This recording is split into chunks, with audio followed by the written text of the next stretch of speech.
बंगाल के सिलीगुड़ी में नफरती गैंग का कहर बिहार के छात्रों पर टूटा। बिहार के ये छात्र यहां staff selection commission general duty की परीक्षा देने के लिए पहुंचे थे।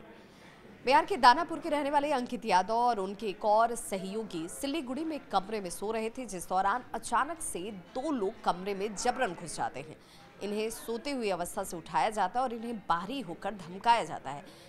इनसे सवाल जवाब किए गए, इनसे ज़बरदस्ती की जा रही थी। जब इन लोगों ने ये कहा कि ये यहाँ सिलीगुड़ी से चले जाएंगे, इसके बावजूद इनके साथ यहाँ पर जोर ज़बरदस्ती और मार पिटाई की जाती है।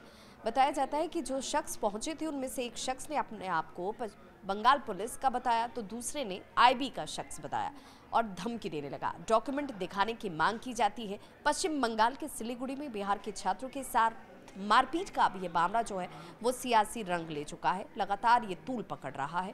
भाजपा सांसद और केंद्रीय मंत्री गिरिराज सिंह और केंद्रीय मंत्री चिराग पासवान ने भी इस पर सवाल उठाए और कहा कि हिंदुस्तान में अगर हिंदुस्तान के लोगों को कहीं जाकर परीक्षा देने का अधिकार नहीं है तो फिर ये बड़ी विचित्र स्थिति है। बंगाल में क्या डिक्टेटरशिप चल रहा है? क्या बंगाल की सरकार इस पर संज्ञान लेगी? जल्द से जल्द इसमें शामिल आरोपियों की गिरफ्तारी होनी चाहिए।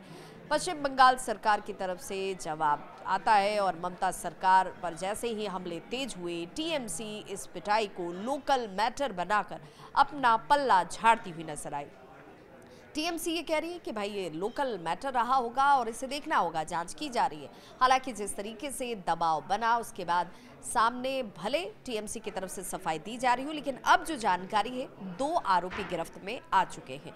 दोनों से इस वक्त सिलीगुड़ी में पूछताछ भी की जा रही है और सिलीगुड़ी से जिस शख्स को पकड़ा गया है, ये दोनों शख्स जो है बताया जा रहा है कि एक संस्था से जुड़े हुए शख्स हैं और इन्हीं के ऊपर फर्जी आईबी अधिकारी बनकर यहाँ पहुँचने का मामला भी सामने आया है। दबंगों की धमकी के बाद छात्रों की देखिए किस तरीके से स्थिति हुई कि ये इनकी हिम्मत टूट जाती है और आखिरकार दोनों इस अधिकारी के पैर में गिर जाते हैं और माफ़ी मांगी जाती है। दबंगों पर भी इसका असर नहीं पड़ता और इसके बावजूद ये कैसे व्यवहार करते हुए इन दोनों छात्रों से नजर आए, इसे समझा जा सकता है। हालांकि इसे लेकर बिहार सरकार ने गंभीरता जरूर दिखाई है। नीतीश कुमार ने इस पर गंभीरता दिखाई है और यहाँ से बिहार के डीजीपी के द्वारा लॉ एंड ऑर्डर जिस तरीके से कानून व्यवस्था को लेकर बार बार सवाल उठता है, वैसी परिस्थिति में बिहार के डीजीपी ने बंगाल के डीजीपी को पत्र लिखा और पूछा कि इस मामले में कार्रवाई क्या हुई और सख्त कार्रवाई होनी चाहिए।